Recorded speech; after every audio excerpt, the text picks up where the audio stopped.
భారతదేశంలో అతిపెద్ద రైలు మార్గం ప్రపంచంలోనే ఉంది. మరి ఆ రైలు మార్గాలలో అక్కడక్కడ కొన్ని దుర్ఘటనలు జరుగుతూ ఉన్నాయి. ఈరోజు పశ్చిమ బెంగాల్ రాష్ట్రంలోని డార్జిలింగ్ జిల్లాలో జల్పైగురి రైల్వే స్టేషన్ సమీపంలో ఘోరమైన రైలు ప్రమాదం ఉదయం 8:30 గంటలకు జరిగిందని తెలుస్తుంది.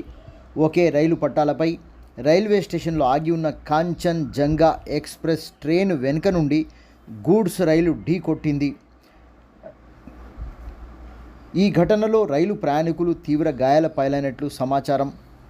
మృతుల సంఖ్య ఇంకా తెలియాల్సి ఉందని అధికారులు, పోలీసులు తెలిపారు. రైలు దుర్ఘటనలో ప్రాణాలు కోల్పోయిన ప్రయాణికులకు 2 లక్షల ఎక్స్గ్రేషియా భారత ప్రధాని నరేంద్ర మోడీ ప్రకటించారు. గాయాలైన వారికి 50,000 రూపాయలు ప్రకటించడం జరిగింది. ఎన్డీఆర్ఎఫ్ టీమ్స్ చేరుకొని 15 అంబులెన్సులతో సహాయక చర్యలు చేపట్టినట్లుగా తెలియవచ్చింది.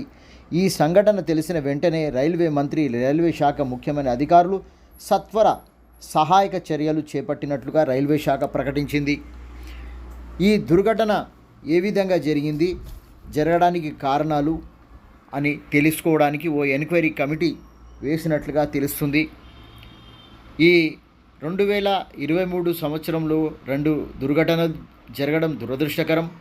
ఇప్పుడు 2024 జూన్లో ఈ దుర్ఘటన జరిగింది. ఈ దుర్ఘటనకు తెలియాల్సినటువంటి కారణాలు ఏవో ఆ విచారణ కమిటీ నివేదిక ఇవ్వనుందని రైల్వే అధికారులు తెలుపుతున్నారు.